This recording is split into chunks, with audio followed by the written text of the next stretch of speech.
gladly pay you by the hour for a minute or so, so you can sign off on the towers where they'll piss on your home.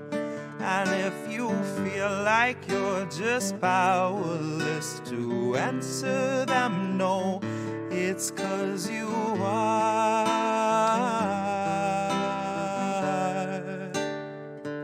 They'll gladly pay you by the hour for a minute or so, so you can sign off on the towers where they'll piss on your home.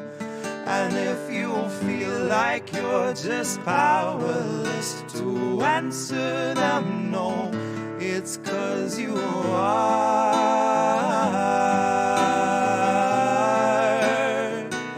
It's 'cause you are.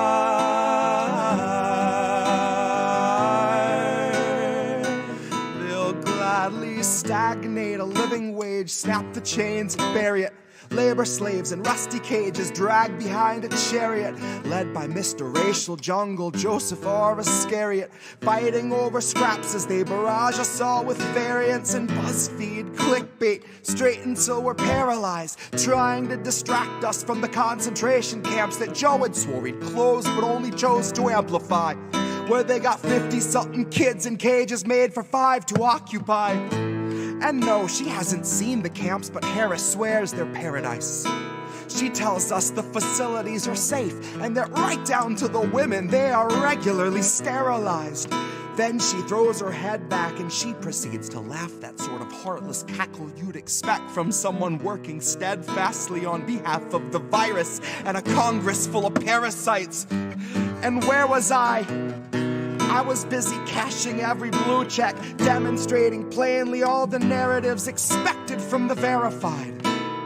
I was busy breeding verbal leeches by the terabyte. Train them to exsanguinate the wealthy while they sleep at night. Bleed the oil barons dry and barren, say they showed us how to share and now we share alike. Tell them I contracted rabies from a feral mic.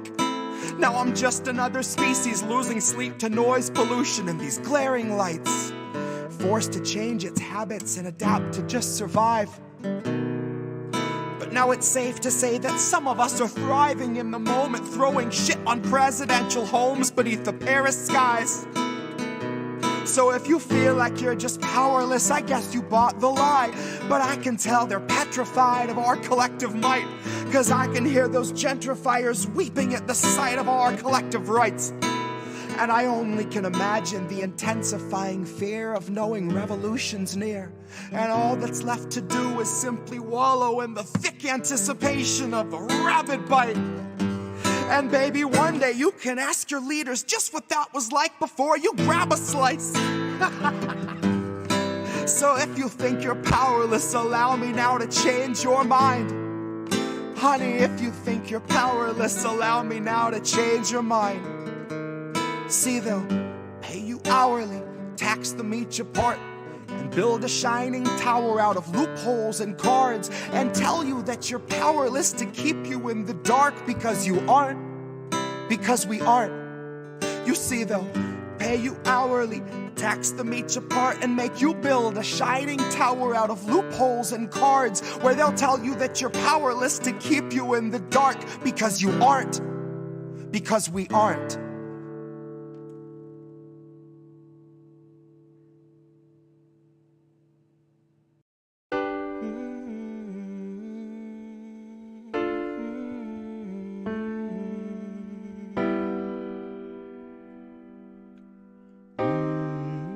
I think I liked it better being blind, when I couldn't read between the lines, and when I couldn't see the cracks in the structure that lay bare before me the whole time. I think I liked it better back when I suspended disbelief and swallowed pride.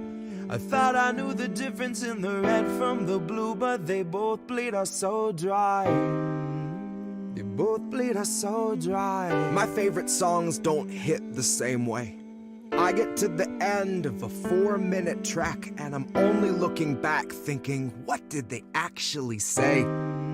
So I try to sit down with my wife and watch TV, but I just see propaganda elevating the police in the simplest of sitcom banter, and tiny little altars full of offerings to corporate masters in every well-planned wide-pan shot of the name brand stocking up the pantry. Pull back one long tracking shot out to the garage to the logo on the Camry. Nice tight shot of the Camry. Close-up view of the Camry, slow pan up on the Camry, long slow zoom to the unmoving human who's up in the front with the tube pumping fumes to him straight from the back of the Camry. Ashamed he just could not provide for himself, let alone for his family. Who are these people? It's a blue pill mindset that spent 2020 making dance beats.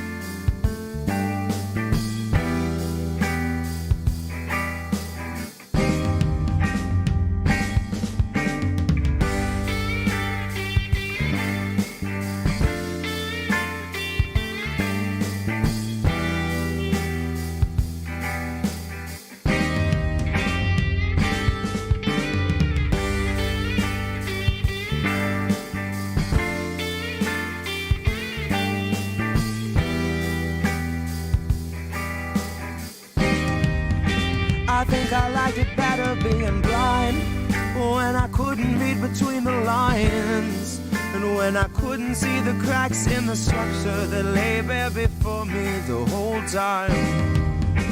I think I liked it better back when I suspended disbelief and swallowed pride, and thought I knew the difference in the red from the blue, but they both bleed us so dry. They both bleed us so dry. Ignorance is bliss, which explains why a lot of us are so fucking happy. Quick to take the trip for all its trappings. Never one to ask what's up, what's going on, or God forbid what's happening. A lot of us would strap into the ride and then spit right in the eye of the guy whose job it is to snap your fastenings. But maybe we're all born with that capacity. Maybe each of us comes standard with humor, compassion, malice, and audacity. Some of us are blind to the system, but some see it fine and say this is how it has to be. Some of us can stare wide-eyed at a nationwide human catastrophe and only offer platitudes and recipes. And I wish that I could tell myself that nothing's worth obsessing past my everyday necessities. I wish that I could cry fake news over anything that threatened me, tune out our abuses and consume a little levity. Wish that I could offer up my son a smoother destiny. Wish I had some better lessons for how best to answer questions for the things I've been perpetually questioning. But I'm too busy looking at our leaders, wondering what I might be missing from their messaging. Trying to find the reasoning to let 250,000 people meet an early reckoning. And even though I know the truth, it's hard to swallow something that's so literally sickening. Hope is ever dwindling, COVID ever beckoning. Winter slows your breathing, but your pulse is ever quickening. Even though I know the truth, it's hard to keep listening. I'm done with my epiphany, my innocence is blistering. I'd like to think I'd taste the earth before I'd ever kiss the ring. Hard to speak the truth and harder still to keep listening. Sometimes I think I miss being blind, when I couldn't read between the lines, and when I couldn't see the cracks in the structure that lay bare before me the whole time. I think I liked it better back when I suspended disbelief and swallowed pride. Thought I knew the difference in the red from the blue, but they both bleed us so dry. Both bleed us so dry.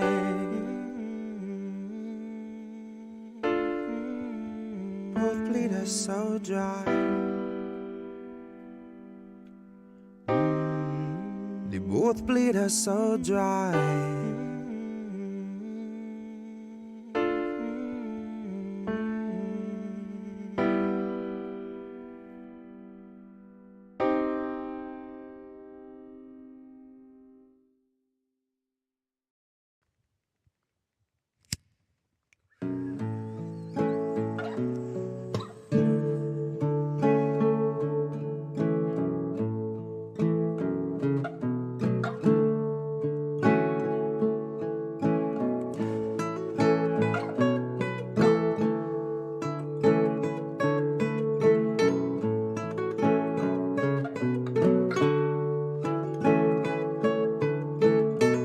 My lips, brand new taxes, starving all the billionaires and neutering their Visa Maxes.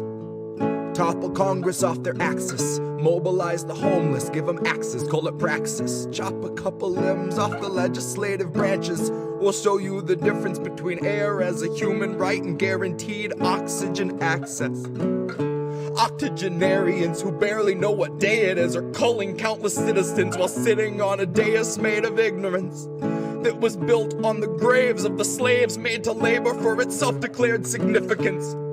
And all to build a Congress full of millionaires who make their fortunes insider trading while they shit on all the indigent. So I got a bone to pick with our leaders, and I'll start with the ligaments. Pick right through the muscle, dig the marrow out, and serve it to the unhoused millions living in their minivans or watching their belongings get evicted from their tenement. I have a dream where we breach the walls of Congress and just let them in.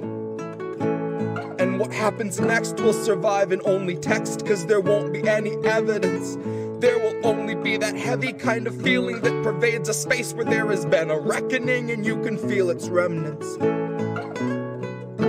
Let any man who enters seeking power know that those who came before him suffocated on their eminence. That there once was a seal on the wall, but we quartered it and scattered all the pieces that it might prevent its semblance. And so we end the great experiment. We'll take all your billions, leave you 2 coins for the ferryman. Leave you drifting on a Dutchman floating derelict among the wretched seraphim. For holy is the hand that wiped the land clean of those who pose as gentlemen. That's my time. IndependentLeft.news. Independent Left News. Indie Left News. Independent Left News. Oh yeah, and I get news from Independent Left. Thank you, IndependentLeft.news. They actually put up posts of different shows, different things going on. Check out Indie Left. They're doing a lot of good things. They're on Twitter and Instagram, and they've helped promote our show a lot. Thanks for the work you do behind the scenes, too. This man does our Discord and some other help, so I just love to shout him out. Thanks so much, man. Yeah. They kind of really do a great job of pushing. Thank you, Independent Left, for reminding me of that. Check out IndependentLeft.news. IndieLeft.news. Indie Left, shout out. What's happening, everybody? It is Sunday night, and it's Indy, and it's Reef over here, and it is, how did we miss that? Oh my God, we're here for another week again.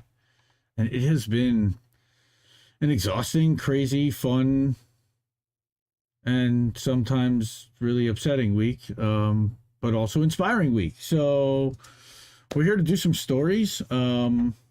Reef is freaking out because his stream tech's not working yet, and we're going to see what we can do to get that going. Thank you so much for the raid, Radical Leftist Agenda. Nikki, what's going on?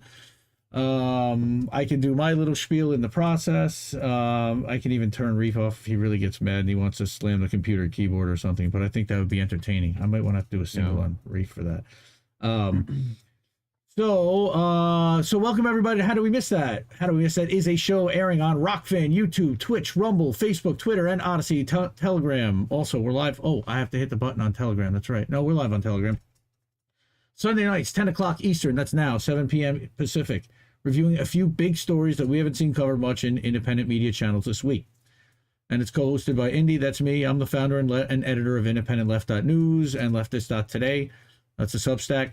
And then I got this guy, Reef Breland, and he's the creator of the Jimmy Dore Discord, and he's the host of Reefer After Dark, INN News, and of course the technical director over at IndieNews.Network, and we're both founding members of the IndieNews.Network, which is a collaborative family of 23 independent content creators, and all the stories that I'm going to cover tonight were featured in Independent Left News this week.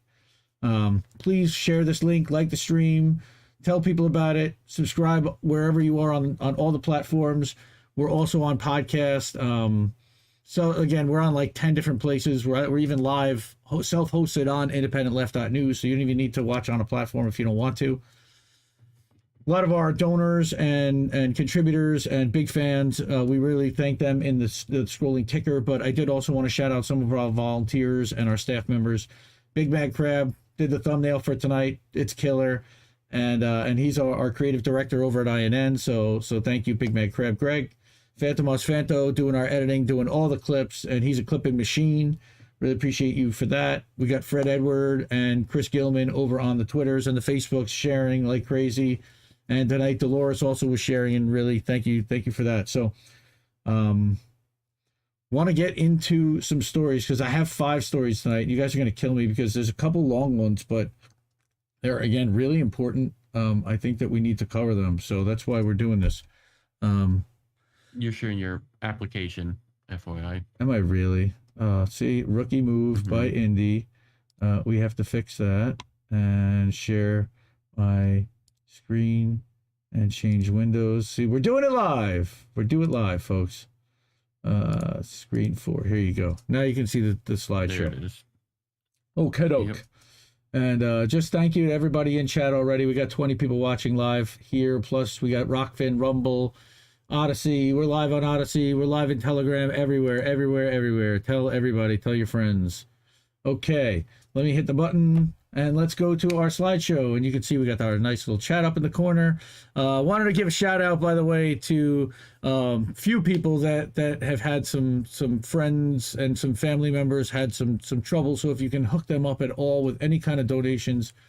Okay, we got Warren, linktr.ee/extra booyah. We've got Angel Rivera also, the handsome cynic. He's been going through some stuff, and his nephew was in the hospital for seizures lately. And then this weekend, our friend Jesse, also his son was there for some blood oxygen stuff. Again, I don't want to get too into it, but just if you can help them out, if you can support their work, if you can share their stuff out, if you can get some people helping them out, that'd be really appreciated. And love you guys for that. Again, let's get to the stories. So this is from our friend overseas, Eva Bartlett. The West is silent as Ukraine targets civilians in Donetsk using banned Petal mines. What? How is this possible? So this was actually published. She publishes on RT, but she also put it on her own inGaza and Beyond. And she's showing here, these are what these Petal mines look like. And I'll show you a couple more. She's got a couple more pictures in here as well. And she writes an article about that on Saturday, July 30th, just after 9 p.m. Thunderous explosions rocked central Donetsk shortly after there were announcements that air defense had shot down Ukrainian-fired missiles containing Petal mines. That, given that over 300 of these explosives are packed into each of the Ukrainian-fired rockets, central Donetsk could literally become a minefield if they successfully landed.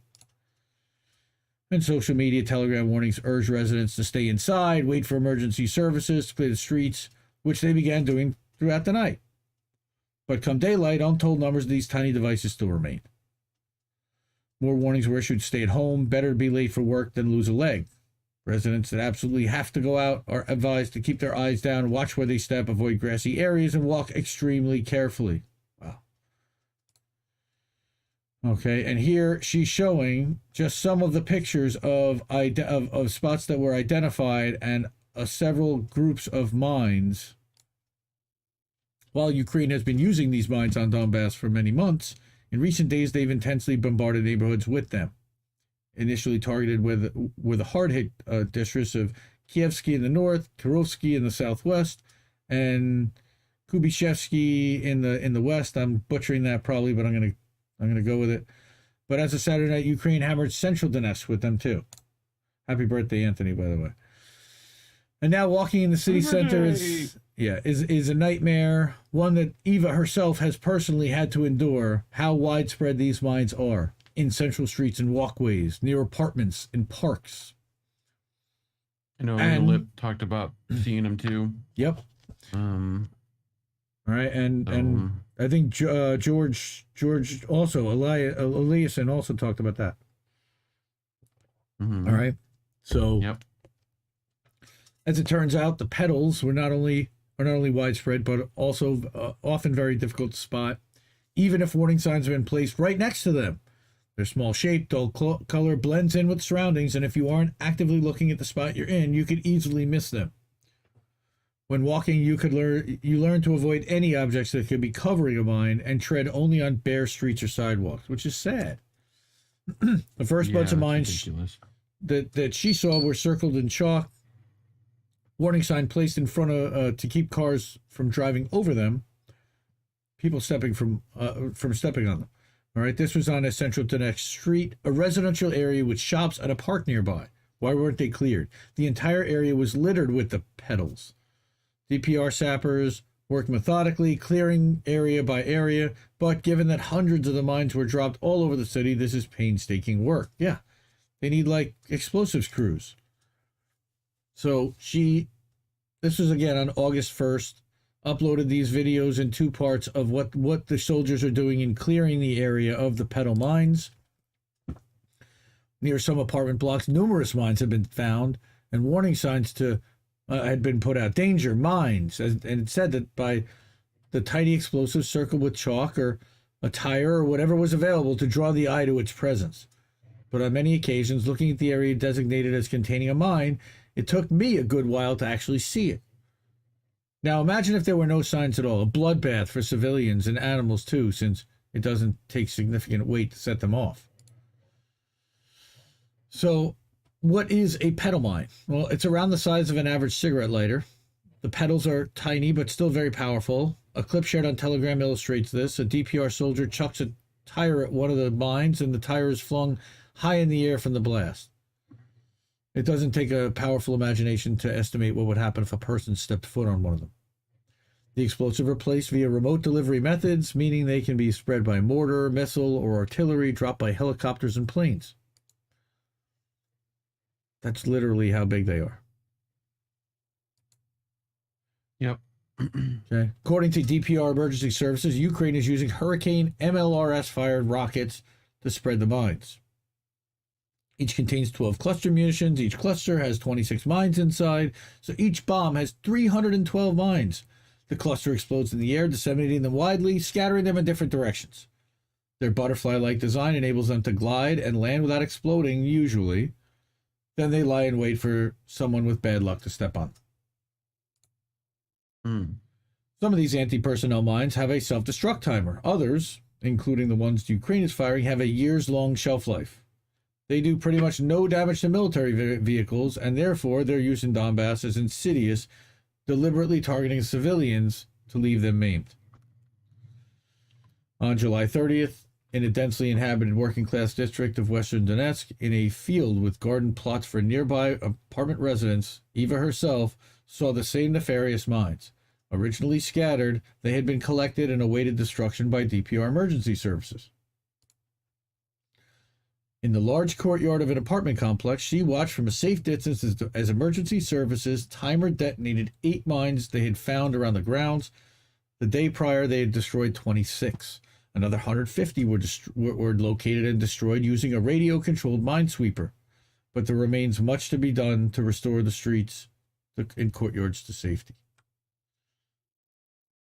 So since the mines were scattered on Saturday evening and the DPR representative office at the JCCC has created an interactive map showing the areas most contaminated by the mines, giving residents a general warning of which areas to avoid while walking or driving it.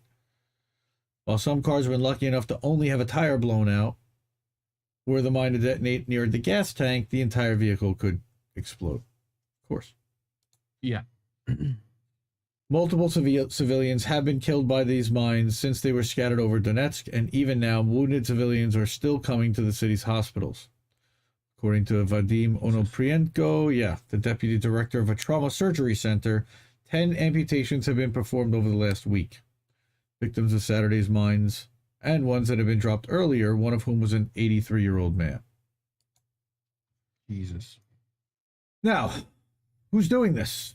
Well, unfortunately, all evidence, according to Eva here, points to Ukraine.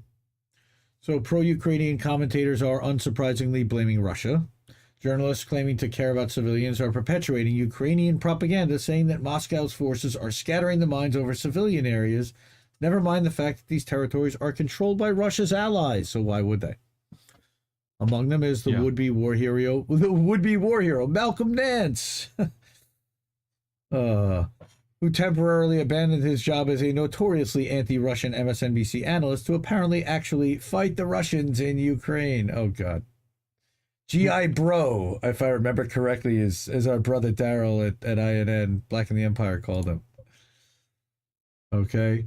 So, here's butterfly mines. These toy-colored mines are designed to maim you by popping off toes or a foot. This is another war crime. Right.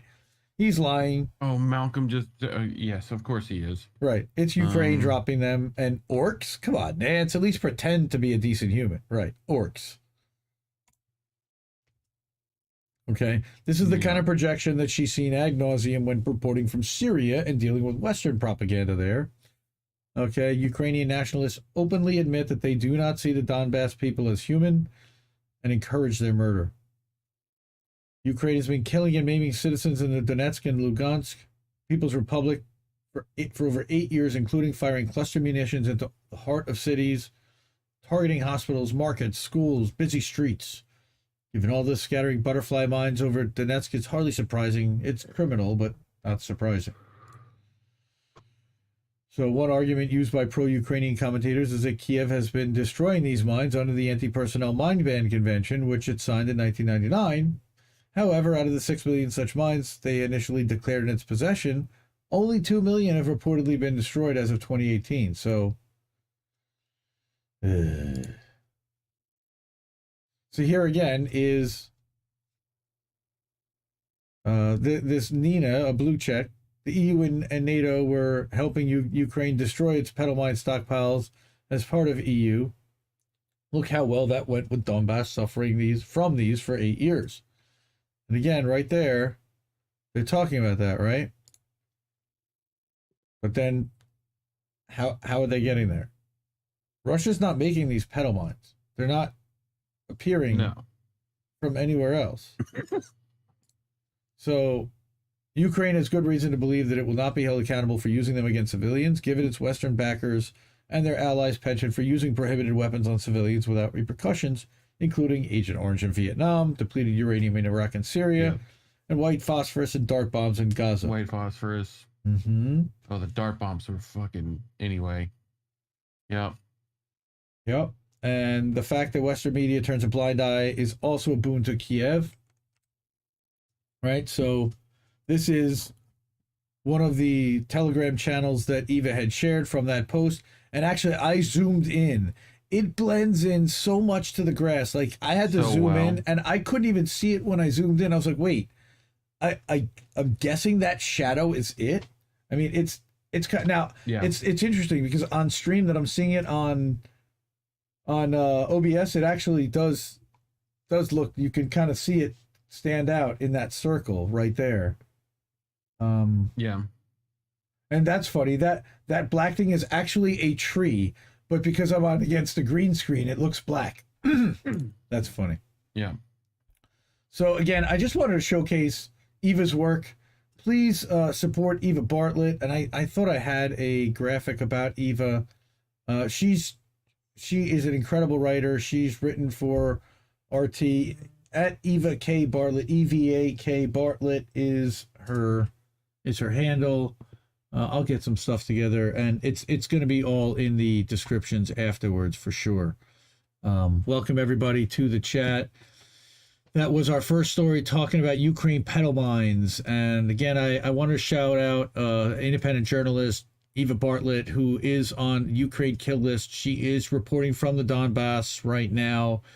Ukraine is targeting her, and we are, hoping that she stays safe. Appreciate the work that she does and the effort and the commitment that she's got to bringing the story and telling the truth from on the ground and countering what the NATO narrative is, because otherwise, who's going to do that? Who's going to give you the truth from on the ground and in country that's English speaking, that we know has reported on these things in the framing that's anti-corporate, that's looking at it from an anti-corruption perspective, and that's got the receipts and it's done the work, and she's got the chops and the history. So again, oh nice, we got a decent number of people watching. This is great. Good to see everybody. Thank you so much. All right, so we got our next story. Woo! Okay, I guess this is probably what everybody's coming here for. I'm a big fan of Whitney Webb. Whitney Webb's got a book coming out next month, all about Les Wexner and his grooming of Jeffrey Epstein and others, and his role in the global trafficking network and everything else. So this week, Whitney actually published an article on Unlimited Hangout, which is long. It's an excerpt from the book, and I wanted to go through it. I want to go through half of it tonight because it is long. It's going to take me probably about 10 to 15 minutes just to get through that half, and then we'll cover the other half next week. I thought that would be good as an intro, and maybe one of these days the lovely, wonderful, incredible Whitney Webb would grace us with her presence, interview, and a conversation somewhere in INN, Indie Left, Friends of, how did we miss that, something, somewhere. That would be like beyond amazing. You know, we love and adore and admire her work, and please go support Unlimited Hangout. Go support Whitney's work. She is an independent journalist, and we're going to talk a little bit about who she is and her background and connections. Yes, she did get on Slow News Day. Yes, yes, that's her favorite show to go on. So I'm not going to try to compete with Scuba Steve and Slow News Day, but if she ever wanted to come on and grace us and give us that honor, I'd love it, and she's great. So anyway, so this excerpt from her upcoming book, Whitney is going to examine the Les Wexner Foundation origins and the ties of Leslie Wexner's philanthropy and Jeffrey Epstein's to Harvard, as well as the now infamous Young Global Leaders program at the World Economic Forum. And all the Harvard and Young Global Leaders stuff happens in the second half. What we're going to cover tonight is all the setup to understand the background behind how they get to Harvard and the Young Leaders program. I call Whitney the encyclopedia. She is the dot connector. She knows who went to school with this guy and who's in this one's circle and who's on this one's board and who funded this and who dated that. And then she's involved in the trafficking again. So she's involved in knowing this. So again, the following is an adapted excerpt from Whitney's upcoming book, One Nation Under Blackmail, which examines the network behind Jeffrey Epstein and traces it back to the merging of American organized crime and intel beginning in the early 1940s. In this excerpt, Whitney examines the Wexner Foundation's origins and the ties of Wexner. Again, you saw what that was. That was the same thing. And you can order the book. It can be pre-ordered. Crab already did. A bunch of us already have. So this is the origins. It's hard to know exactly when the Wexner Foundation was originally created. The official website for the foundation states clearly in one section that the foundation was first set up in 1983 alongside the Wexner Heritage Foundation. However, the 2001 obituary of his mother, Bella, states that she and her son created the foundation together in 1973. Regardless of the exact year, Wexner's mother, Bella, became the secretary of the foundation, just as she had with his company, The Limited, which Wexner wanted people to refer to as joint philanthropy. Now, before we get to any of all of this, and it's funny, Les Wexner, The Limited, also, I believe, Victoria's Secret. So, you know, the story, The Social Network, the movie The Social Network, Justin Timberlake tells a story about a guy who buys Victoria's Secret, the brand, from a guy who ends up jumping off the Golden Gate Bridge. And the guy who bought Victoria's Secret was Les Wexner from the Limited Brands that turned it into a multi-billion-dollar business and, you know, whatever. Right. Pretty interesting stuff. Fascinating. All right, so. Full documentary on that now, right? I'm sure there is. That. Yes. Foundation's website states that the original purpose of the Wexner Foundation was to assist, quote, emerging professional Jewish leaders in North America and mid-career public officials in Israel. Jeez, I could have been involved with that, theoretically. I'm not. Per the website, Wexner's main philanthropic endeavors were created after Wexner reached the conclusion that what the Jewish people needed most at that moment was stronger leadership. As a result, Wexner sought to focus his foundation's attention chiefly on the development of leaders. And as a consequence of this, Wexner's programs have molded the minds and opinions of prominent North American as well as Israeli Jewish leaders who went on to work at the top levels of finance, government, and even intel. One of the Wexner Foundation's original advisors, and perhaps one of the most important, was Robert Hiller, who had previously been an executive vice president of the Council of Jewish Federations and Welfare Funds. Robert I. Hiller was described in the article The Baltimore Sun as a nonprofit leader who helped develop community fundraising strategies and was active in the Soviet Jewry movement. Now, again, I'm almost 50.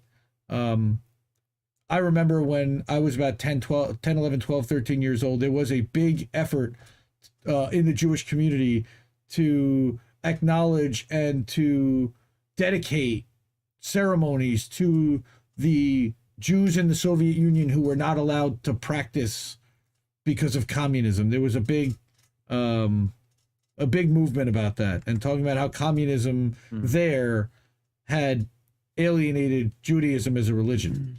So as well as being known as a community development leader, Hiller was also an executive with the Community Chest of Metropolitan Detroit in 1948. In that position, Hiller helped bring together corporations such as GM to create social service groups under an umbrella organization, which is a precursor to collective fundraising efforts today. It's bundlers. In 1950, he became the associate director of the Jewish Community Federation of Cleveland, and 6 years later, he also joined the UJF of Pittsburgh. He'd spent another 9 years in that position before his move to Baltimore. Again, why is all of this relevant? Well, here's why. Because in his autobiography, he wrote about his extensive dealings with various Israeli heads of states, saying, I had pictures with every Israeli prime minister from David Ben-Gurion to Menachem Begin. I would have had many more with Begin, but because he was the current prime minister, my favorite picture, however, it was to be hung, was taken in D.C. at a gala party where Marianne and I were with the ambassador Yitzhak Rabin and his wife Leah. Okay, Hiller was extremely Israeli name. Well, you know, yeah, it helps. It helps. You have the affliction for it. It helps. It helps to be a member at some point. You know, at least an extended member. Hiller was extremely proactive when it came to seating suitable, high-ranking candidates for appropriate positions in Jewish community organizations, a task that the Wexner Foundation would later reproduce on a grand scale via its various fellowship programs and subsequently apply to the world's businesses and government. One example of this matchmaking was the appointment of Larry Moses as assistant to Rabbi Maurice Corson. Now, this Maurice Corson, you're going to learn about him. Corson is credited with having co-founding the Wexner Foundation with Leslie Wexner in 1983 per the foundation's website, and he served as its first president. After he left that post, Moses stepped in to serve as the foundation's president. So his assistant then steps in and becomes his successor. All right, this is Corson and Wexner in an undated photo, but this is clearly in the 80s. Hiller wrote in his autobiography that he had personally enticed Moses to become Rabbi Corson's assistant, and this later resulted in Larry Moses becoming the executive vice president of the Wexner Foundation. When Hiller was just 33 years old, he was presented with an opportunity to become a member of the Big 16, which was classed as an informal grouping of the 16 largest communities in North America, headed by prominent Jewish executive members. One of the people who Hiller connected with the Wexner Foundation was originally meant to lead the Big 16 Foundation, Fern Kettleman. Kettleman declined this prestigious leadership role in order to join Larry Moses, where he became assistant at the Wexner Foundation. It's all very incestuous, I have to say. Hiller, when revisiting Game of Thrones. Yeah, kinda. Hiller, when revisiting his life, would state, one of the most stimulating relationships I had with the Wexner Foundation of Columbus, Ohio, and New York City. Rabbi Maurice Corson was the foundation president. My relationship with him started in Baltimore, where he had been a new rabbi for one of the city's largest conservative synagogues. He came from Philadelphia with an interesting background and credentials. And that's, again, coming from Hiller's. So it's linking all these guys together in all these cities. Okay, Hiller goes on to write that he, however, seemed bored and uneasy with the routine of being a synagogue rabbi. When he and the congregation decided to part company, I assisted in getting him an executive position with the United Israel Appeal of Canada. He did so well that he was recruited to return to the USA in an executive position with International B'nai B'rith. Leslie Wexner met him through his work with B'nai B'rith, and when Les began to put together a formal foundation, he engaged Rabbi Corson as the chief executive. Right? B'nai B'rith, okay, according to Whitney here, is a Jewish fraternal organization that was founded in the 19th century and is modeled as a secret society, leading some to compare the group to the Freemasons. I don't know how secret they are. I don't know. I know that I saw stuff around my house when I was a kid, like letters and stuff that had that name on there, but I have no idea what it was linked to or tied to or anything. All right. Hiller went on to assist Corson in the initial stages of setting up the Wexner Foundation when they put together a distinguished advisory group, with the group meeting in Columbus, Ohio, and New York City. Hiller describes assisting Corson in creating the foundation, which Hiller called, quote, an unusual foundation with its own agenda and programming. So after several years of service to the Wexner Foundation, Hiller retired from his consultancy role and was replaced by Philip Bernstein, who's the former executive of the Council for Jewish Federations and Welfare Funds, the CJF. Again, one that we had talked about before. This is all people coming, successors from these organizations are continuing and following in the work. Now, it makes sense to examine Rabbi Maurice Corson himself. Here we go. Corson was a prominent Jewish educator who, as previously mentioned, already had associations with various Jewish welfare organizations prior to serving as co-founder and then president of the Wexner Foundation. Corson had been ordained as a rabbi in 1960 through the Jewish Theological Seminary, after previously studying at the University of Cincinnati, where he graduated in 1955. By 1964, he'd become president of the Religious Education Society in Seattle, and he remained in that position for another 2 years until 1966. Over the following decade, he began working for the Zionist Organization America in Atlantic City. Shortly thereafter, became senior rabbi at the Chizuk Amuna congregation. I don't even know where that is, a position he held from 76 to 79. So he keeps bouncing around. Around this time, he helped Corson. Hiller helped him get an executive position with United Israel Appeal of Canada, where he went on to work for only a year, again, before joining B'nai B'rith. So he's bouncing from organization to organization. He's one of their rising stars. He keeps getting brought up the chain. Once recruited into serving a leadership role within the influential secret society, again, I don't know how secret they are, but Corson worked as director of development for B'nai B'rith International, based in New York City, between 1980 until 1985. So he now parks for 5 years. He'd been bouncing all over the place. All right. During this very period, the board of overseers of B'nai B'rith included Edmund Safra, who's a notorious banker with close ties to Robert Maxwell and later Jeffrey Epstein. Those are pretty big names. Edgar Bronfman, he's scion of the family behind the Seagrams, whose fortunes have long been tied to organized crime. And Max Fisher, who's a Detroit businessman who launched the Jewish Agency, worked as a private diplomat on Israel matters, and later served as a mentor to Leslie Wexner. I believe, and I think it's going to talk about Max Fisher in a minute, I think he was involved also with that Charlie Wilson's war stuff in the 1980s. Yeah. As noted previously, while Corson was at B'nai B'rith, he first met Leslie Wexner, who persuaded him to co-found the Wexner Foundation, per the version of events on the foundation's website. Again, all this background is going to matter when you read the book. So you know who the players are and how they got to where they got to, and how Wexner acquired the kind of power to be able to build a network and influence that he did, but do it behind the shadows. Although he'd been recruited by Wexner and subsequently left the B'nai B'rith organization, Corson became a member of the executive committee of B'nai B'rith Hillel Commission in Washington in 1987. Again, bringing him back. He just when I thought I was out, they bring me back in. Another key son of a bitch.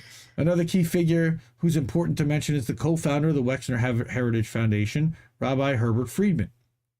Depending on which part of the Wexner Foundation site you visit, that foundation is listed as having been founded in either, again, 1983 or 1985. However, Friedman's clearly listed as the co-founder of the foundation and having served as its president for a decade. Okay. The Wexner Heritage Foundation, per its website, was created, quote, to strengthen volunteer leaders in the North American Jewish community. Similar to prior other organizations, it spawned the Wexner Heritage Program, which provides young North American Jewish volunteer leaders with a 2-year intensive Jewish learning program, deepening their understanding of Jewish history, values, and texts, enriching their leadership skills. This all sounds actually decent. It's education and historical, except that we all know otherwise. Friedman was a U.S. Army chaplain during World War II and also served as, quote, an advisor to Jewish affairs during General Lucius de Clay, the commander of American occupation forces in Germany. He was later personally recruited by David Ben-Gurion, who went on to serve as Israel's first prime minister, to join the paramilitary group, the Haganah. The Haganah was the precursor to the Israeli military and was armed in large part by organized crime-linked networks. Per the New York Times, as a member of the Haganah, Rabbi Friedman participated in Aliyah Bet, the illegal transport of European Jews to Palestine. From 1954 to 1971, Friedman was the chief executive of the United Jewish Appeal, and in that role raised more than $3 billion to support the fledgling state of Israel. During this period, UJA was intimately involved in relaunching the relaunching of the Jewish Agency by Wexner's mentor Max Fisher in 1970, as we said. Fisher was also intimately involved with the related United Israel Appeal. Throughout the 1980s, Wexner was one of the largest individual contributors to the United Jewish Appeal in America. And after creating the Wexner Heritage Foundation with Friedman, he became UJA's vice chairman. Again, incestuous, all on sitting on each other's boards and influencing each other's organizations. While Wexner was serving in these capacities, he was also engaged in closed-door meetings with the highest levels of Israeli leadership, not just about quote-unquote philanthropy, but also about his business interests. One specific meeting saw him meet with top Israeli government officials about Chinese and Israeli interests, working with his company, The Limited, to establish factories in the occupied Golan Heights. Notably, the Wexner Foundation has direct controversial ties to at least one former Israeli head of state, Ehud Barak, who was intimately involved with Jeffrey Epstein and an alleged participant in his sex trafficking operation. As reported by Israel Today in 2019, quote, Barak's ties to the Wexner Foundation became an issue only after right-wing journalist Erel Segal called last October to investigate the $2.3 million research grant Barak received from the Wexner Foundation, which has in turn for years been the beneficiary of Epstein's financial contributions. According to Segal, the grant under question was given to Barak in 2004 to 2006 when he held no public position. Barak insists he had no authority to disclose details about this grant. Only the Wexner Foundation can if they so choose. And they, of course, choose silence. So we talk again about developing leaders. Set up simultaneously alongside the Wexner Foundation, Wexner's Heritage Program, the WHP, planned to connect American Jews with the ever-expanding nation-state of Israel. The program was created so as to expand, quote, again, it's very flowery language, expand the vision of Jewish volunteer leaders, deepen their Jewish knowledge and confidence, and inspire them to exercise transformative leadership in the Jewish community. Again, remember, all these guys are post-Holocaust, post-World War II, children of Holocaust survivors and grandchildren of Holocaust. They have been traumatized by their families, okay, and propagandized as well to a point. We all have been in this community. Foundation defines program as, quote, essentially a Jewish learning and leadership development program for volunteer leaders in North America, right? There have been to date around 2,000, quote-unquote, leaders who have taken part in this program. The WHP is a vehicle for standardizing a certain perspective on the history of Israel, as well as Judaic texts. The 2-year program is made up of 36 evening seminars, which occur bi-monthly for 4-hour periods, as well as 3 short-term and out-of-town summer institutes hosted in either the U.S. or Israel. Each of these summer institutes are between 5 and 7 days long and take place throughout the program. So these guys make a serious commitment to this. Yeah. As with other well-founded leadership programs, such as the World Economic Forum's Young Global Leader Program, the Wexner Heritage Program targets a very specific age group, aiming at professionals who are generally between the ages of 30 and 45 years old. Some of the the most important criteria required of program participants include a showing of demonstrated commitment to Judaism, the Jewish community, and or Israel, and a track record of leadership in Jewish communal life. So, the Wexner Foundation website claims that the 2,300 alumni of the Wexner Heritage Program are top lay leaders at the local, national, and international level. In the 35 cities where we've convened WHP cohorts, virtually every Jewish communal organization continues to be supported by our alumni. They become presidents or chairs of synagogues, federations, JCCs, Hillels, day schools, camps, and more. They're often founders or chairs of allocations or annual campaigns. They serve on the boards of JFNA, 70 Faces Media, the Foundation for the Jewish Camp, International Hillel, AIPAC, and J Street. We know them very well. The Shalom Hartman Institute, Pardes, Hardor, and every U.S. rabbinical seminary, the Jewish Education Project, Prisma, the JDC, and so many more. Like, everything at the top. Basically, if you're going to get involved at any kind of high level, these guys are going to have their claws into you at some point. Okay, it's worth noting that, and I don't want to use the word clause because that's, again, got all kinds of references. Again, I am a member of the Jewish community. I am not demonizing these people, but what they're doing is definitely not on the up and up. It's worth noting that of these aforementioned groups, the Wexner Foundation, and especially the Wexner Heritage Program, enjoys a particularly close ties to AIPAC.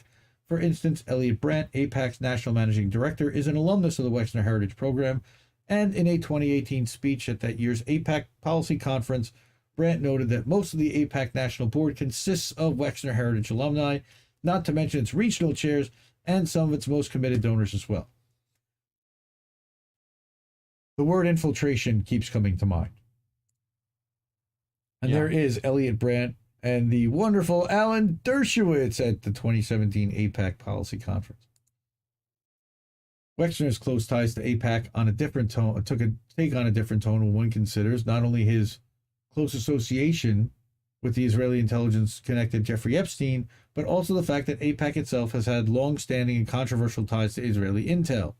For instance, AIPAC was at the center of an Israeli espionage scandal in the U.S. in the mid-1980s, as well as again in 2004, when high-ranking Pentagon analyst was caught passing highly classified information over to Israel's government via top officials at AIPAC. I believe his name is Jonathan Pollard, if I remember correctly. Despite extensive evidence, particularly in the latter case, AIPAC avoided charges. As journalist Grant Smith at the time noted, the Department of Justice's chief prosecutor on the AIPAC espionage case, Paul McNulty, was suddenly and inexplicably promoted within the DOJ after he backed off on criminally indicting AIPAC as a corporation. The charges against specific AIPAC officials involved were also mysteriously dropped. How about that? Yep. Right? In the years after the Wexner Heritage Program was launched, other similar efforts followed. In 1987, the Wexner Foundation announced it would begin channeling the $3 to $4 million in grants for the first year of a program that dedicated to the enhancement and improvement of professional leadership in the North American Jewish community. Per the Jewish Telegraphic Agency, Wexner said, quote, Wexner said in an advisory group drawn from among Jewish academicians and communal professionals recommended that attention be focused on three critical groups: rabbis, communal professionals, and educators. These efforts would result in the formal creation of the Wexner Graduate Fellowship in 1988. This guy, he just keeps creating all kinds of orgs. Chairmanship of the Wexner Fellowship Committee was given to Professor Henry Rosofsky. And again, we're going to get into the next half of it and where all of this goes next week. But Gear is saying it's not infiltration if everyone is in the club, it's a gang. Well, that's another way to look at it, but it's not necessarily... They were handpicked, selected, groomed, and usually brought into it well before they had any idea what they were getting involved with. Which one, Indy? Which one does Mel Brooks play in our movie adaptation? Is the question. Oh boy. You know? Yeah, the Bong Fathers sequel. Yes. Yes. Yeah. So Jerry plays Jeffrey. Is that what happens? Goodness. No. Oh yeah. You can gray his hair out. I feel like it writes itself. It kind of does. Mm-hmm. This is the queen. Yep. This is the queen. We revere. We love Whitney. Julie Louis Dreyfus to be Jolazane. No. Whitney Webb again has been a professional writer, researcher, and journalist since 2016. She's written for several websites. She was a staff writer at Mid-Press News, senior investigative reporter there. She currently writes for the Last American Vagabond, and her website is Unlimited Hangout. She also is on Rockfin on the Unlimited Hangout channel. If you are a premium member, you do get access to her podcast 1 week early, and she's just a badass and an absolute encyclopedia. Love that woman to pieces. And she actually has answered a DM of mine once or twice here or there. So I just feel honored that she even acknowledged that I'm out there, because I know there's tons of people that are coming at her for interviews and questions and everything. And protect this woman at all costs is all I'm saying. So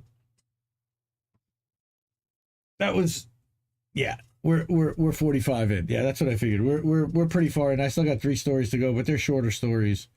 Let's see. I'll bet there was a lot of activity in the chat on that one. Yeah, not surprising. Yeah. Yeah, Whitney's just incredible. This book is going to go so deep. I think she said it's almost 800 pages.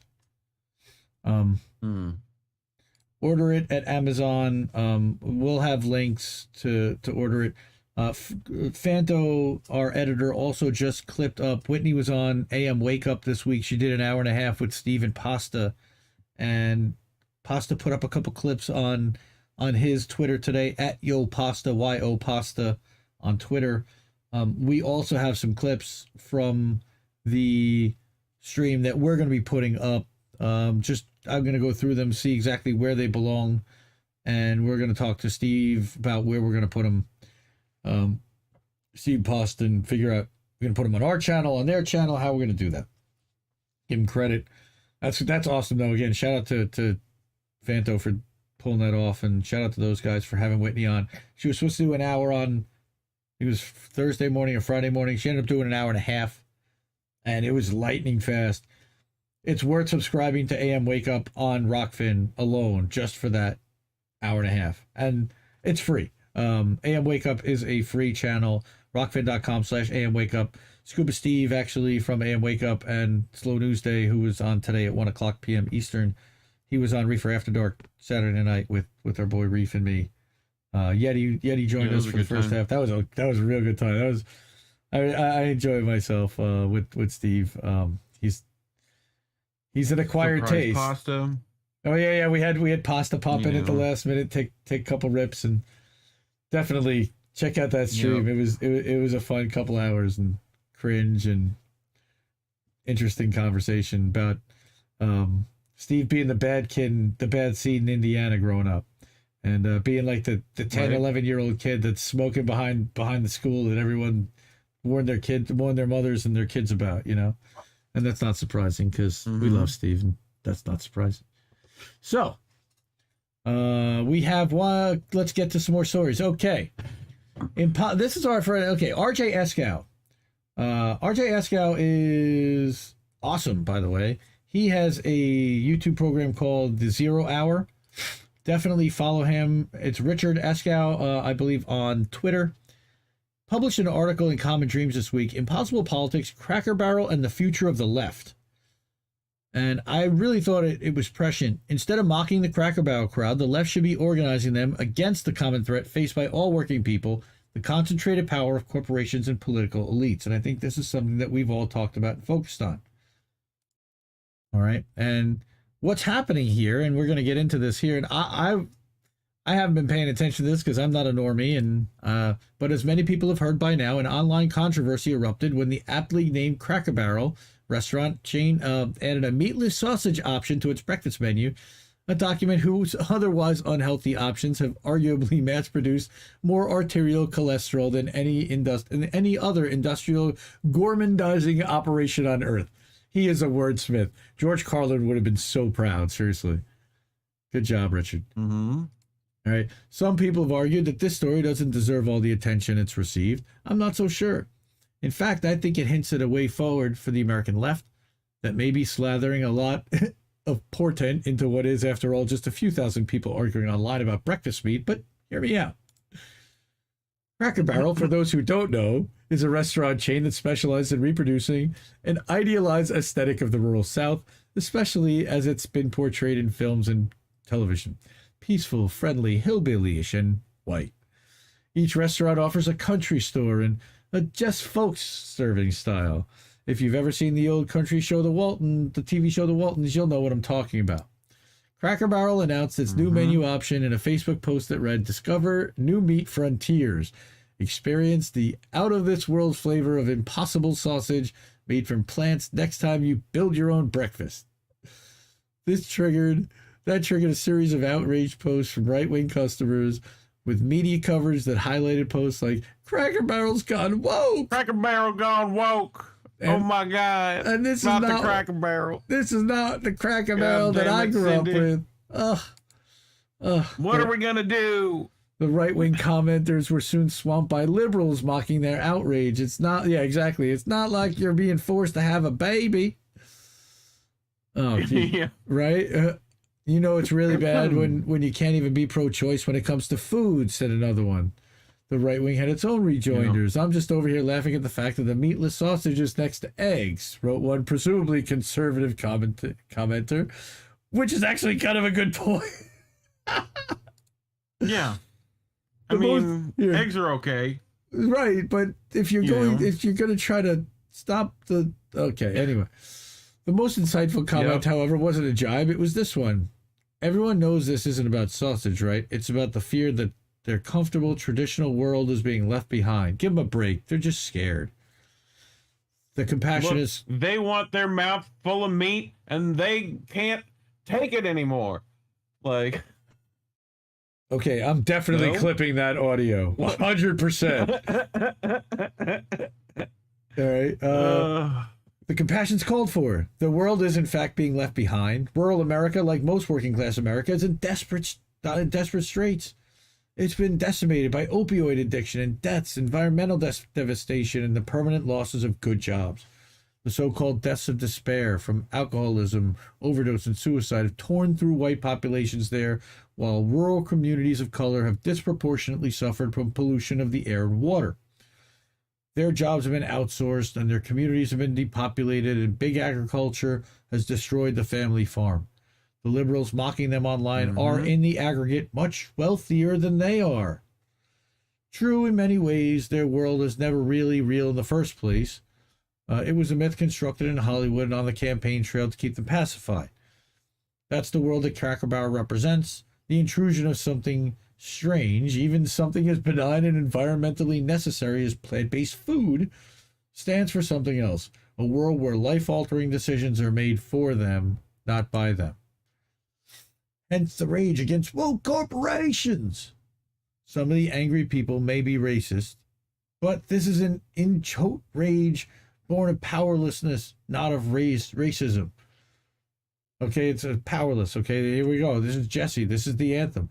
Okay, we played Powerless before the show. If this was primarily about race, they wouldn't be calling Cracker Barrel woke for introducing plants to the breakfast menu.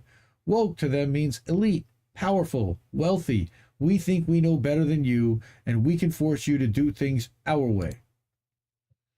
A lot of people, a lot of people whose lives have been ruined by corporations and elites don't even know what wokeism is. They just know that if politicians and corporations are selling it, they don't want it.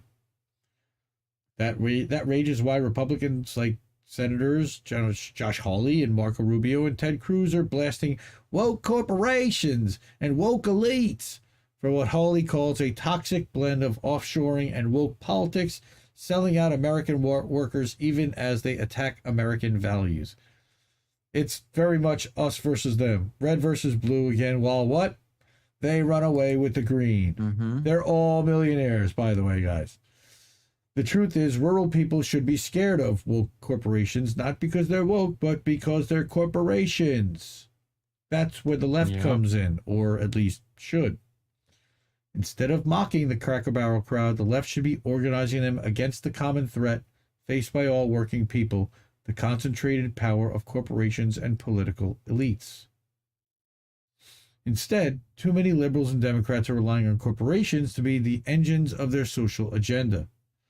As long as corporations dominate the economic landscape, corporate action will be useful. Impossible Foods, which makes the Impossible Burger and Impossible Sausage, is funded to the tune of $75 million from, of course, Bill Gates and venture capital. But we desperately need to reduce meat consumption to save the planet, which means that its product is useful and important. But corporate activism can never be a substitute for political activism or raising collective awareness.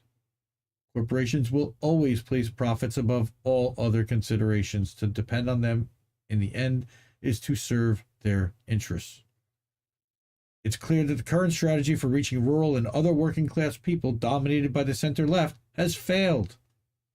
A recent New York Times Siena College poll found that, as the Times' Nate Cohn put it, for the first time in a Siena Times national poll, Democrats' share of support from white college graduates was higher than for non-white voters, a remarkable sign of the shift in political energy in the Democratic Party and the coalition. Again, it has shifted educated white. Nor is this shift a whites-only phenomenon. Inflation and the economy are dragging Democrats down among working-class voters, perhaps notably among Hispanic Americans. With his seemingly unfailing capacity for error, James Carville, the Raging Cajun, proclaimed that wokeness is a problem and we all know it.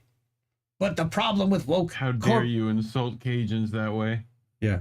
Well, that's what he calls himself. That's what he calls himself. I know. And he is an insult. And he wears LSU colors and thinks that he speaks for anybody in the South. My God. On MSNBC. God. But the problem with quote-unquote woke corporations isn't the woke part. It's the corporate part. Yes, there's a resistance to change in some cultural circles, not just among evangelical whites, but among Catholic working-class Hispanics and many working-class blacks. But that may also show up as discomfort with rhetoric around certain minority groups, but contra Carville, that's no reason to abandon these groups. In fact, it would be immoral to do so. The center left must give way to the real left, which can reach these groups by explaining how corporation and elites truly exploit them. The problem is the center left is actually benefiting from those exploitations. The cultural resistance to change regarding LGBTQ issues, for example, will fade when people know that the threats to their way of life are being addressed. They don't necessarily care about that stuff if their material concerns are being met. Across the political spectrum, people think this political system doesn't work for them because it doesn't. Real progress can only be made when we stop thinking that any human beings are unreachable and that a better world for all of us is impossible. Ha ha ha ha. Nice play on words there, RJ. Dude, he's good. He's good. Like you're Mona, good, everyone. In the chat. Mona, the queen. Mona had a birthday this week. Everybody wish Mona happy birthday. Love you, Mona. Happy birthday, Mona. Mona's the best. Nobody would be on this show right now if it weren't for Mona a long time ago. I mean, I think we've said all that for a long time, you know? Yeah, I don't... It is interesting that the weird... It's like when they get mad at Starbucks cups. Like, yes, this is frivolous. Smashing their Keurigs, 100%. Yep. Yeah, like, okay. Yeah, all right. Who else we got here? Yes, calling someone a Democrat is definitely an insult in itself, for sure, these days. RJ does have Max Blumenthal on regularly. Good night, John Boy. Good night, Mary Ellen. Good night, Ned. Yes, Eric. from the Three Amigos.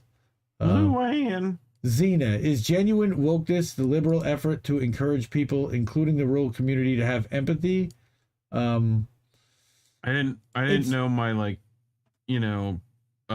puberty crush was gonna be in the chat. Oh yeah. Okay. Well, that's you didn't cool. watch Xena? No, it's not with an X. It's with a Z. But that's still a badass warrior princess either way.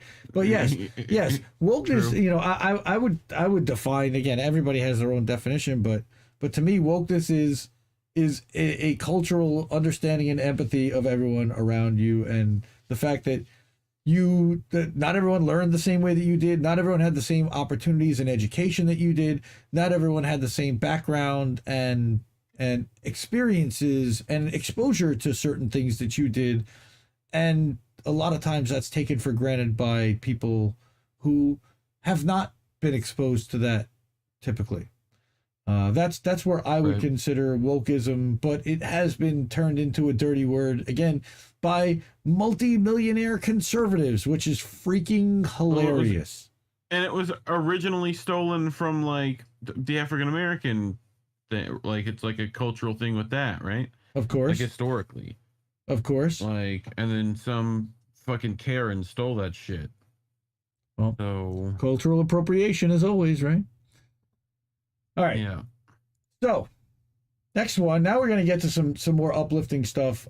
Game and tech workers are unionizing, and this was from LaborNotes, and we covered a LaborNotes story a couple weeks ago that was really good, and Colin's been talking about that the educator up in Brookline, Mass. So here's another one. Video game and tech workers dropping the U word. Yeah, baby.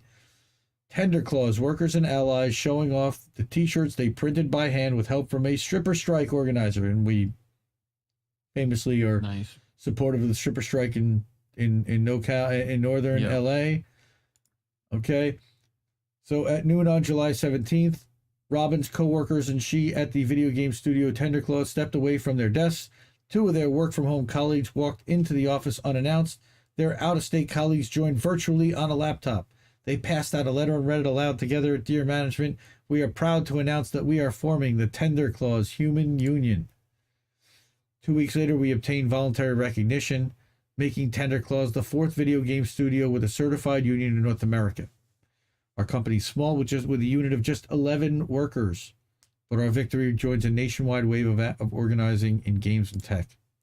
Before 2020, there were virtually no unionized workers in these two industries. Today, there are more than 3,000 of us in the CWA alone. Case in point, on the very day we delivered our petition, quality assurance workers at Blizzard Albany launched their own union drive. This small unit would create a second union toehold in the gaming giant Activision Blizzard, known for titles like Call of Duty and World of Warcraft. Trouble in Paradise. So, which we know. Designer Dave worked at Blizzard. Correct. And friend of the talked network, about friend of the show. The terrible treatment of staff there and the harassment, and they had a whole thing recently. Had to fire a ton of people. So, and then there was the like ritualistic firings where they cut like half the staff, like, one go. Yeah, well, usually again when they finish a game, that's typically what they do. When they finish producing a game. Yeah, but this was for for a game. No, this was for Blizzard. Mm-hmm. Like this was like a whole game company that has like multiple games that are continually worked on, right? And then they just fired a ton of people. Like, and technically Activision owns Blizzard, so you're getting this weird like double corporate structure. But Blizzard's terrible, to staff in general. Right. Well documented. So she explains. So Robin explains. I think it's a she, but I can't even say. Robin explains. Game workers make our living building video games. We create 2D and 3D art, compose audio. run quality assurance tests, code game functionality, write character dialogue, design game mechanics, perform customer service, manage communities of game players. Through our labor, our industry has become a financial giant, forecasted to generate $200 billion just this year. All right, and that doesn't even count the professional gaming industry. All right, workers in high-tech jobs are often stereotyped as ping-pong playing elite, but the reality is more complex. Some in our industry do make six figures, but many are paid well below the cost of living and in the country's most expensive cities. Okay, and most of the QA and customer service workers barely clear minimum wage. From Google to Activision Blizzard, our workplaces are divided between full-time employees and an underclass of temps, vendors, and contractors. Work-life balance is notoriously poor for both groups due to crunch, long stretches of overtime in the months or years before the launch of new software. And harassment and discrimination run rampant in workplaces traditionally dominated by straight white men. We unionize Tender Clause as a wall-to-wall unit to reduce crunch, bargain for sustainable career development, and diversify our hiring process. Tender Clause was founded with the intention of being a progressive workplace, and management has made many efforts to act fairly, but we aren't immune from the dynamics of the industry. The vision of a better workplace can only be fulfilled when workers ourselves have a direct say through our union in the decisions that affect us. The problems in games and tech aren't new. Workers have been organizing informally for decades using salary spreadsheets, class action lawsuits, whisper networks, press exposés, and more recently, walkouts. Some of these standalone actions have yielded moderate wins, and over time they develop consciousness in the power of collective action across our industries. When you work in a 0% unionized industry, it can be tempting to remain in this realm of informal organizing. A one-off action has a clean start and end and feels less risky than organizing a union. It's easier to get coworkers to commit to do something only once, and you can get away without forming a proper leadership structure. I'm going to stop right there because Colin is probably screaming at his computer right now. Yes! Because this is the same thing that we've been talking about with the online events and the online conferences. Where is it all going towards? What are we building towards? What's the goal? What's the ask? What's the big win? Right. What are your demands? But this cuts both ways. Yeah. Standalone actions are easier because they don't fundamentally challenge the balance of power between workers and management. It's hard to hold on to the wins. The moment things cool down and managers no longer feel watched, they can quietly retaliate against troublemakers and restore the status quo. Yeah.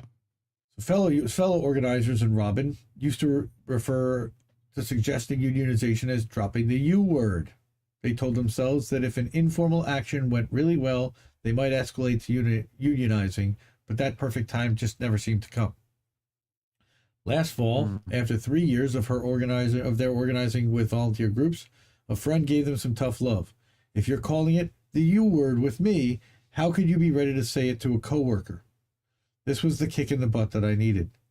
Over the following week, I reached out to coworkers who had participated in collective actions, and I ripped off the Band-Aid. How'd you like to form a union? Within a week, we had a core group of organizers. A few months later, we formed an organizing committee. We made mistakes, we learned a lot, and had plenty of ups and downs. But by June, we had 100% support in our bargaining unit, and by July, we had won union recognition. Sometimes being bold and upfront makes all the difference. Nobody else is going to unionize our industries for us. The grassroots movement, grassroots organization, Game Workers Unite, emerged at an industry trade show in March 2018 in protest of a roundtable called Union Now: Pros, Cons, and Consequences of Unionization for Game Devs. The moderator, a former CEO and then head of a toothless game developer advocacy nonprofit, was clearly not neutral, and as more than 100 angry game workers flooded into the event, it became clear that she was the only one in the room concerned with the cons of unionizing. After the conference, organizers founded Game Workers Unite chapters across the world and funneled our energy into organizing. By running trainings, forming connections with established unions, and building networks of agitated game workers, we sowed the seeds of future unionization. In 2020, the CWA connected with grassroots networks just like Game Workers Unite and brought the support of a major union to the North American game and tech industries. They pooled resources and staff organizers under their campaign to organize digital employees, which is CODE. This effort bore its first fruit in December 2021 when workers at indie game studio Vodeo formed, or Vodeo, I don't know how that's pronounced. Formed. I think it's Vodeo. Vodeo, North America's first game workers union. They were followed in 2022 by quality assurance workers at the Activision Blizzard subsidiary Raven Software, which you had just mentioned a little while ago. Outside of video games, the tech industry has had a similar arc. Grassroots Tech Workers Coalition emerged in 2014, advocating for collective action and unionization in much the same way as Game Workers Unite would. Unions at Kickstarter and Glitch won recognition in 2020. And in 2021, workers at Google and other Alphabet subsidiaries formed a militant minority union affiliated with Code CWA. Recently, they surpassed the mark of 1,000 members. So game and tech workers are suffering, and that's reason enough to unionize, right? But there are also strategic benefits for the rest of the labor movement to organizing high-tech workplaces. Why? Because technologies overhaul the working world. Consider high-tech surveillance in warehouses, digitized offices in schools, the apps used to gigify many jobs. Google search, Amazon Web Services, Twitter, used so pervasively that despite private ownership, they've begun to resemble civic infrastructure. The bosses who control the production of these technologies wield more power than most world nations. For workers, the result of all this tech has been to make us less powerful, more isolated, and more closely monitored. But that's not inevitable. Technology could be liberating if the decisions on how it's used weren't left to a small handful of millionaires and billionaires. Agreed. By unionizing tech, we can leverage our collective power to improve the world. Imagine if we refuse to use our skills to exploit gig workers, target kids with in-game purchases, or wage wars. The first step is for game and tech workers to reject the lie that we are not like other workers and join our siblings in the labor movement. Strippers and gamers. Okay, again, getting back to our friend Chris Smalls, who was hanging out with them this past weekend. A surprising friendship is flowering between the Southern California game workers and strip club dancers on strike at Star Garden, another group that's not like other workers. Again, makes me think back to the Google commercial. Oh, I'm sorry, the Vince Vaughn movie, Silicon Valley. Right. Oh no, what is that? What it was called? The one where they become the internship, or there was some kind of him and Owen Wilson become interns at Google. It's hilarious, but it's a walking commercial for Google. It's a hysterically funny movie. But one of the premises is that they have like a dancer, a stripper / dancer, teaching dance class to the Googlers, and then they all go to a strip club, and one of the guys sees her and he like falls. Oh my God, that's my dance teacher.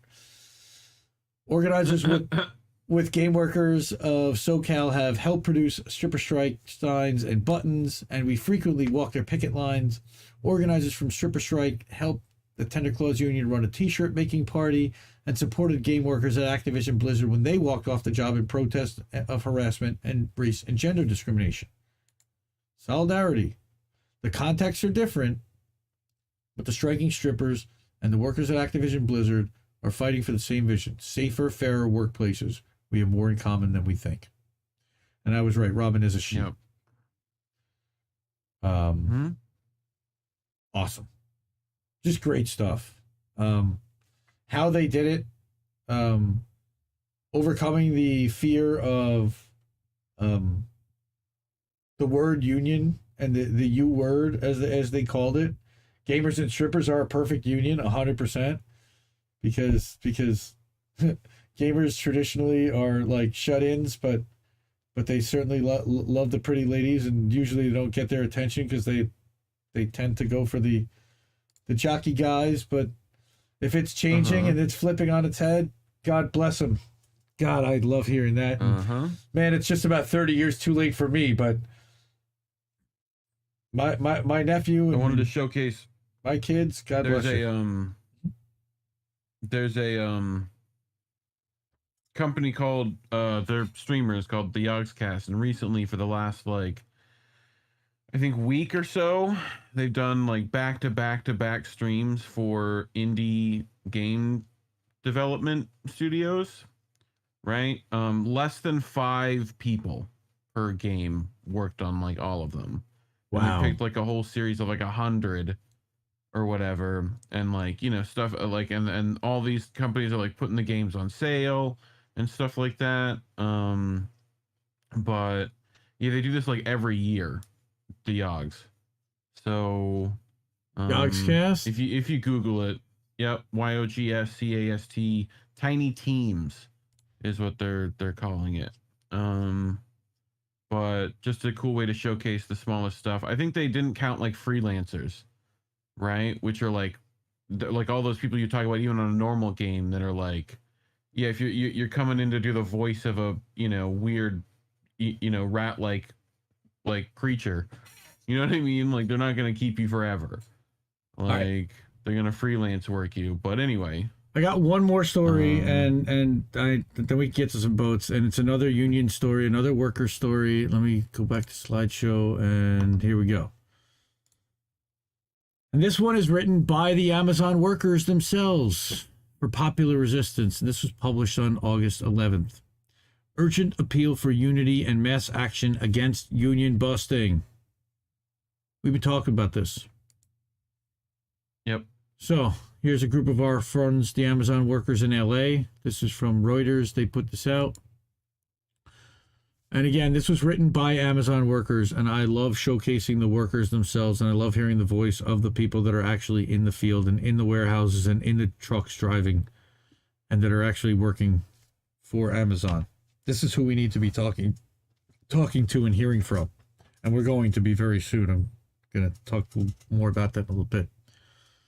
The national wave of organizing and militancy spearheaded by Starbucks workers and Amazon workers is the biggest upsurge in worker organizing since the 1930s and 40s. The organizing wave has spread to Trader Joe's, Chipotle, Apple, REI, and a growing list of chain stores and industries, like we just talked about. However, this uprising of workers, which holds the potential of not only saving the labor movement, but transforming it, is under life-threatening attack. We must unite in defense of these brave young workers that are the vanguard of this transformative workers' struggle. We propose these dates for coordinated mass actions across the country. September 5th, Labor Day. Organize a presence at Labor Day marches or organize your own, i.e. Amazon and Starbucks workers are planning to march in New York City, both to Bezos' house and to Howard Schultz's apartment. On Thursday, September 8th, they're planning a national virtual planning meeting for the days of coordinated mass actions. So everybody can dial in, and that'll be it's probably not going to be Zoom because Zoom is hosted on Amazon web servers, but there will be a webinar for people to dial into. On Thursday, September 29th, there's National Coffee Day, which is often promoted by Starbucks. They want to create a direct action for Coffee Day. And then on October 1st, which is the 6-month anniversary of the Amazon Labor Union election victory and International Coffee Day. These are some of the milestones that they want to organize for. The national wave of organizing and militancy spearheaded again by Starbucks workers and Amazon workers. I got that one. From their corporate boardrooms down to their worksite managers, Starbucks and Amazon are engaged in an outright war to crush the organizing wave. No surprise here. Puppies, what?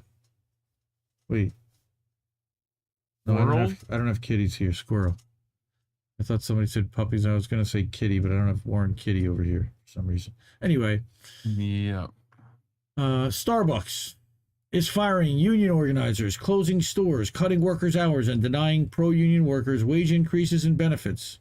Starbucks workers are fighting back. Starbucks Workers United is still winning union elections all over the country and flexing its muscles with walkouts and strikes. Woohoo! Shout out to Starbucks United. Amazon is determined to overturn the historic April 1st Amazon labor union victory in New York City and crush the ALU. At the same time, new ALU chapters are forming around the country. The Amazon workers in North Carolina have formed Carolina Amazonians United for Solidarity and Empowerment cause and are getting stronger every day.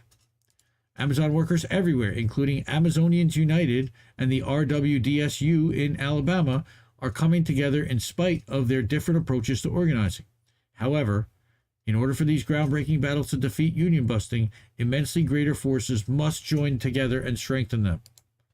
Howard Schultz and Jeff Bezos are this year's poster boys for union busting, but efforts to crush the workers' uprising are by no means limited to Starbucks and Amazon.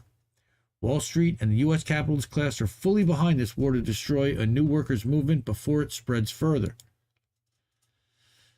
Our response to this threat must be equal to the danger. It's going to require a level of mass solidarity and mass mobilization in defense of workers on the front line greater than anything we've ever seen in our lifetimes. Unified organizing and widespread mass solidarity is absolutely central to the continuation of this historic transformation of the working class movement. At stake is nothing less than the long-awaited and necessary evolution of of the working class movement from its present weak state to a more radical, militant, inclusive, and class-wide movement that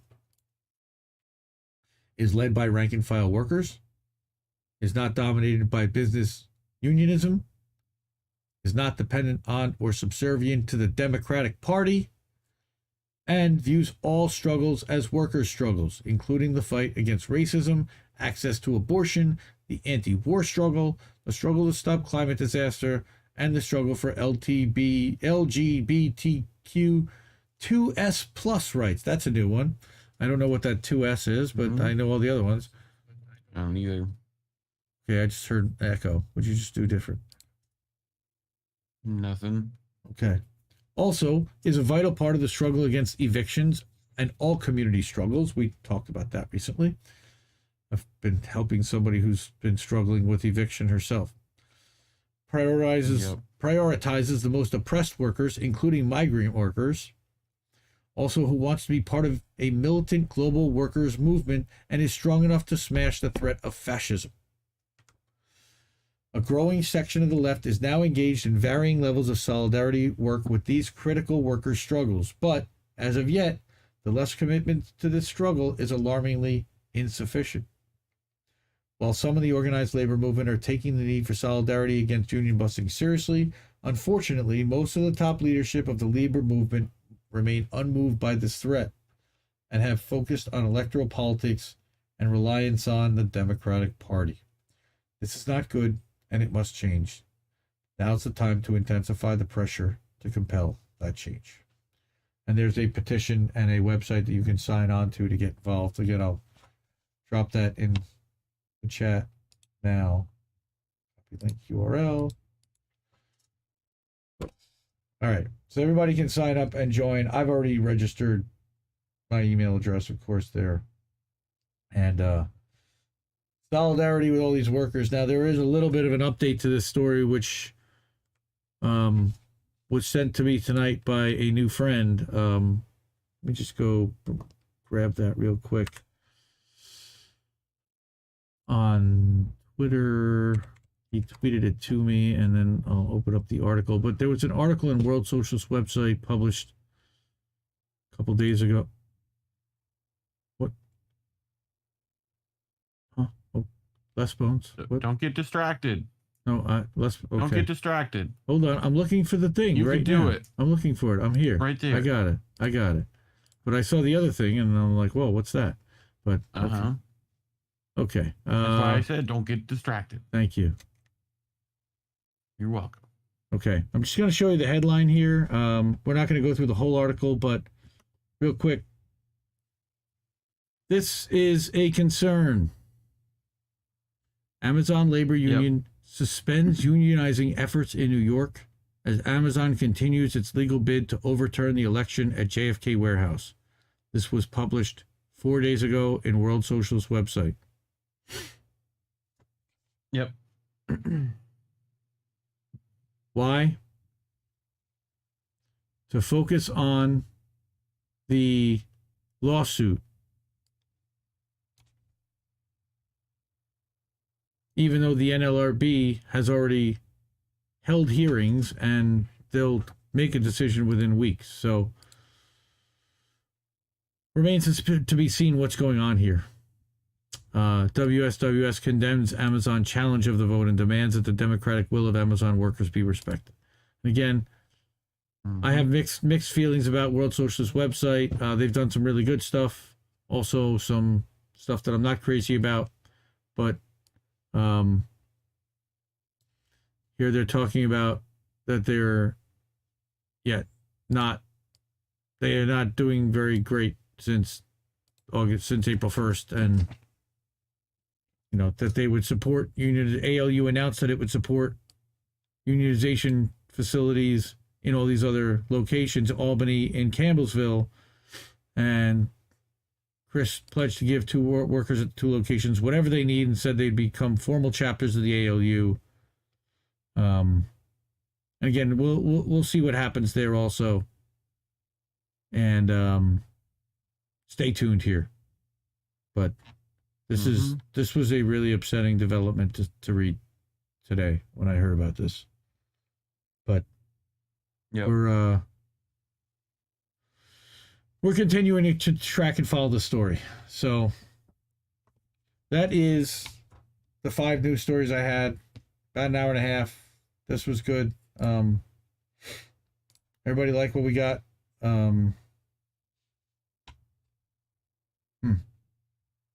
Jimmy, how are you? Good to see you. Anthony, everybody's here hanging out. It's great. 29 people watching live on YouTube's. How we doing on the Rockfins? Got some people over there. 7 people live on the Rockfins. We're over on Rumble. We got some people. Looks like just me. How am I the only person watching on Rumble? Come on, everybody. Rumble.com/IndieNews.Network. INDIE News Network. Everybody, go give us a sub over there. Go check out Indie News Network on Rumble. That is another platform that does not censor. Well, they kind of don't censor. If you don't talk about Israel, I guess that they won't censor you. But anyway, I think I'm ready for some eye bleach. Anybody have anything else, Reef? Anything else on any of those stories you wanted to add there? Not really. I think that's just about everything. But yeah. So you ready for boats? Yeah. And I watch mindless shit, boats that smash into other boats. Whee! Ears better? Okay.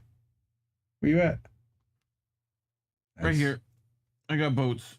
Look, there's boats. Why is it feels more zoomed in than it should be? That's your whip. That's your little zoomy guy. There we go. Cool. So this Italian businessman's $24 million super yacht had a pool. Had a pool, goes up in flames in Italia. So this is months after it was delivered. This whole thing just goes up. Boats burning other boats. Yeah. It's funny because there's 2 angles. People definitely needed to see this billionaire's yacht burning. We have a secondary angle of later. Oh wow, that is charred to a crisp. They just let it out there and just let it go. Let it go. They didn't even try to put it out. No, yeah, I mean, let it burn. I mean, yeah, nice seeing rich man toys burn. I'm sure that's great for the environment, but Yeah. These are great for the environment. Look at those. Nuggies. They're dense. Thick nuggies. Like, yes, please. So I think these are shrooms. Like, what? Oh. Like, I think these are shrooms. Well, the cat certainly is going to have a good time. Yeah, if he makes it. But it takes 8 minutes and 17 seconds for light to travel from the sun to the earth, but only 2 seconds for me to light this blunt. Nice. Old Bill Nye, you know? The highest guy. Bill Nye, the highest guy. Shout out to Bill Nye, one of the members of our community. Bill. So when the edibles kick in and you start feeling giggity, like, oh, hey, why is he like that? Nice. Looks like Jimmy Carr in a weird way, giggity. doesn't it? But this is just a cool piece. You know, you just find them on Reddit occasionally. Wait, you're blocking it, like, or I'm blocking it. You moved it over. Am I? You and your Zoom thingy. Yeah, there I we go. click it on accident. It's on my mouse. Like, that's a lot of smoky smoke. What is that substance down at the bottom? Is that? I think it's just the glass. Oh, The it glass is clear just brown. water. Yeah, that is clear water. Yeah. As one monstrous ash catcher. It's like the size of your hand. Percolation, son. Gotta get percolated. What else I got? You can use pasta as a filter. Just figured, you know, since we had pasta on the show last Friday. Like you know what I rotini. mean? Nice. Yep. Just in case people needed one and didn't have one. When the conference call is audio only, well, I feel like you'll understand this, you know? Like, oh, we don't need webcams. Cool. I can just light up. And mute, you know? and mute in between coughs. That's right. What? Wait, what? No, I didn't. I've never done anything like that, and I deny anything like that. You deny it? I absolutely, wholeheartedly, vehemently deny any what? Nothing. What? I admit to nothing.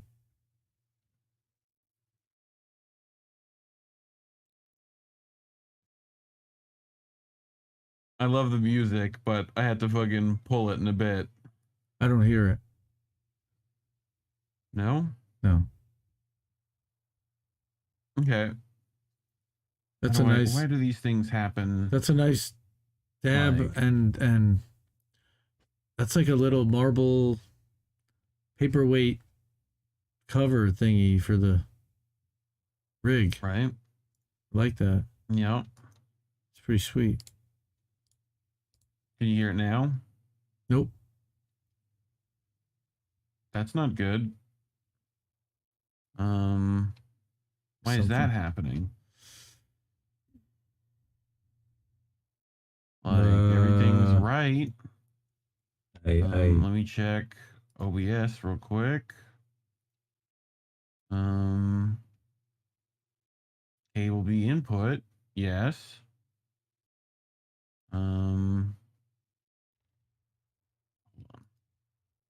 Yeah, it's going through there. It should be going through to you. Why is it not? Yeah, I'm not hearing anything, so I can't really answer that, but Okay. Maybe it's just quiet. nice. That is Mick Jizzle. Mick Jizzle. Yeah. I love it. But let's see if you can hear. Where is SoundPad at? I wonder quizzically. Because I can have soundboards as well that you need to be able to hear at some point. Did you hear that? No. The little Windows noise? Nope. That's not good.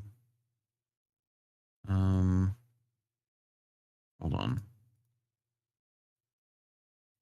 Let's look at audio switcher and then I hope Windows didn't change every sound setting.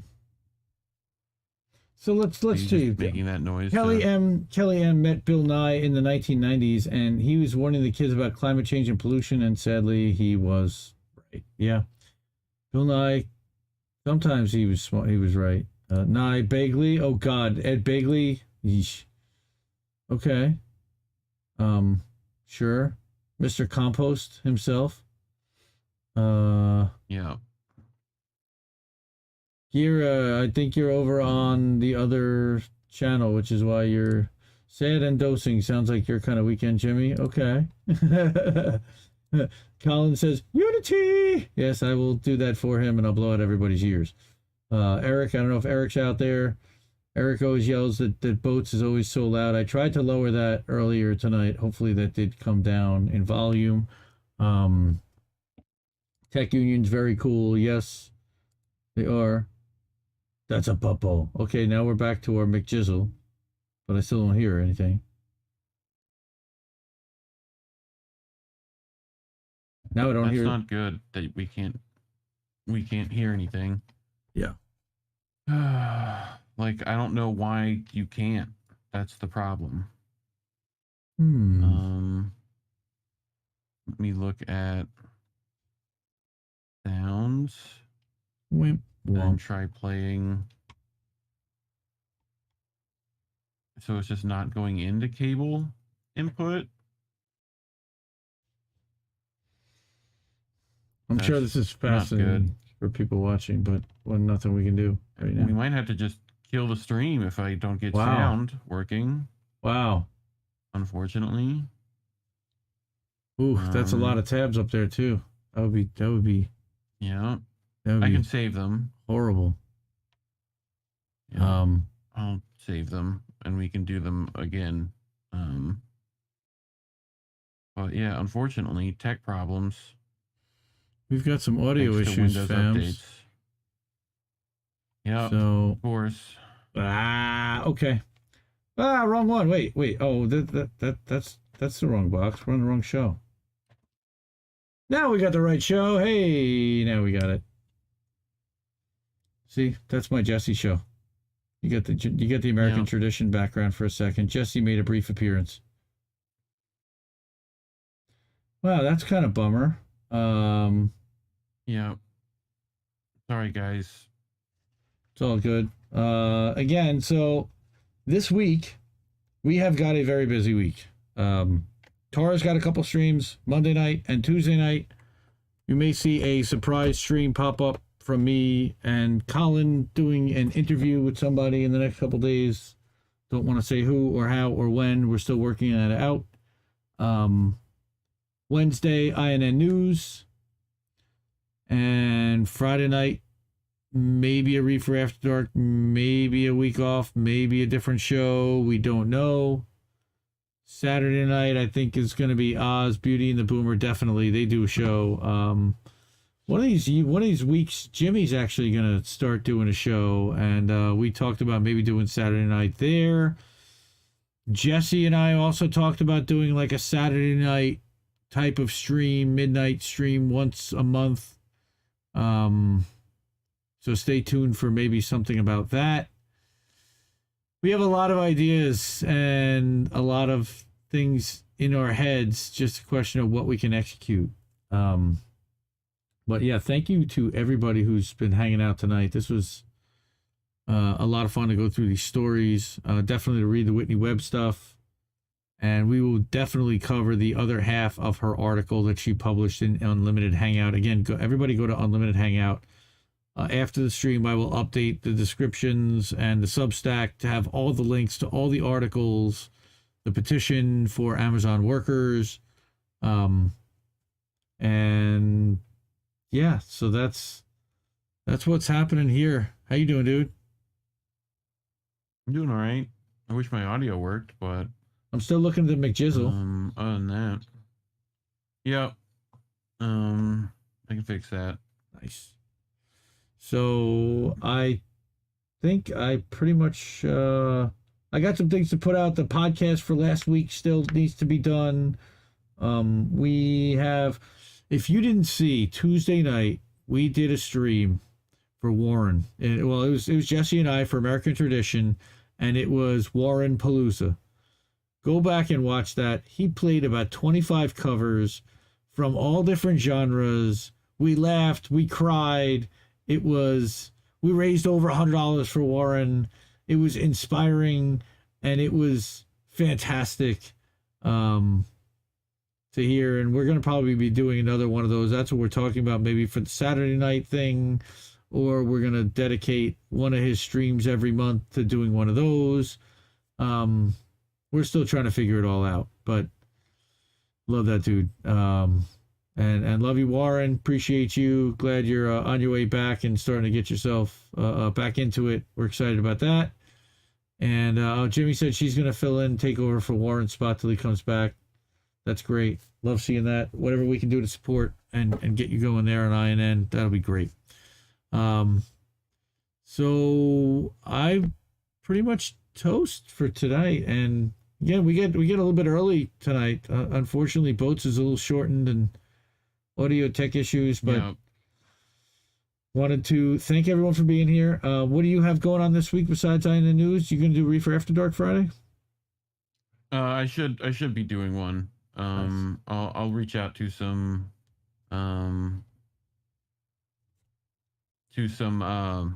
people that I have on the Twitters and see what guests I can pull together. So keep an eye on Twitter, and I'll let people know when that's happening. Also, Camp Dada. I think that's it. Yeah, Camp Dada is going to be happening soon. Yep. Support that. Lucy from Blue Moon Red Wine from INN, Bank Sisters, and a bunch of other organizers are putting together this fun event in the Hamptons to go camping and talk about some strategies and maybe cause a little fun disruptions. Who knows what's going to happen out there, but they're really just getting together to camp and to meet each other and to have solidarity and to take what we're doing online and bringing it to the offline and to the human beings out there. So that's going to be fun. Okay, now I'm hearing myself as an echo. You must be close to your mic again. Damn it. Anyway, so I'm going to sign off. And again, I'm hearing echo, and I don't know why, but now I am. And I'm going to sign off and say to question everyone's motivations and say goodnight, everyone. And Mr. Reefy? Keep listening to what little birds have to tell you, everyone. Good night, fam.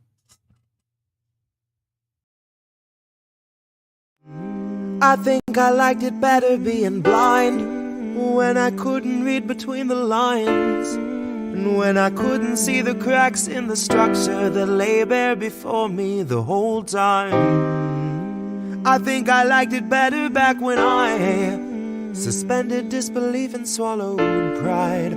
I thought I knew the difference in the red from the blue, but they both bleed us so dry. They both bleed us so dry. My favorite songs don't hit the same way. I get to the end of a 4-minute track and I'm only looking back thinking, what did they actually say? So